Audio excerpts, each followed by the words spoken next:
at this meeting, we've seen what I would say is just maturation of a lot of ideas that we've seen before.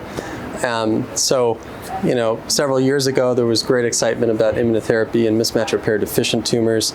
And at this meeting, we saw the success of immunotherapy neoadjuvantly in mismatch repair deficient colorectal cancer or rectal cancer.